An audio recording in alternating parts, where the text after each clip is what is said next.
لا الہ الا اللہ پڑھ لا الہ الا اللہ۔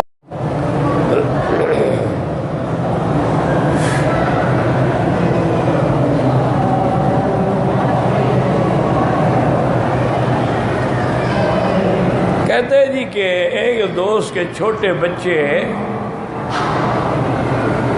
یہ ایک نشان ہے جو کبھی کبھی دکھائی دیتا ہے، اس کے بعد وہ نشان جو ہے چمک جاتا ہے۔ مجھے نہیں پتا کیا نشان ہے، کیا دکھائی دیتا ہے۔ یہ کسی طبیب سے یا حکیم سے رجوع کریں، مجھے نہیں پتا وہ آپ کو کیا نشان دکھائی دیتا ہے۔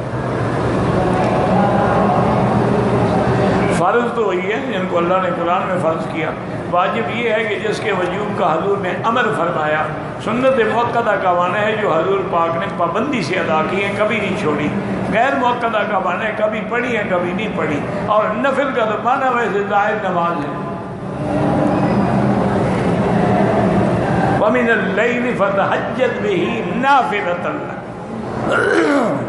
اگر فجر کی 2 رکعات نماز سے پہلے قضا ہو جائیں، افضل یہی ہے کہ سورج نکلنے کے بعد جب سورج اوپر چڑھ جائے، یہ جو گھڑیوں میں لکھا ہوتا ہے نا شروق، یہ سورج نکلنے کا وقت ہے۔ اس کے تقریباً 15-20 منٹ کے بعد نماز اشراق کا وقت ہوتا ہے، چونکہ حدیث میں آتا ہے کہ سورج نکلنے کے بعد قید رمح، ایک نیزے کے برابر اوپر ہو جائے، اس وقت پڑھ لیں۔ اگر کوئی مجبوری ہے تو نماز کے فوراً بعد بھی ان 2 رکعتوں کو پڑھنا چاہیے، چونکہ وہ سنت مؤکدہ ہے، اور دوسرا سرکار دو جہاں کو یہ 2 رکعتیں بہت محبوب تھیں صلی اللہ علیہ وسلم۔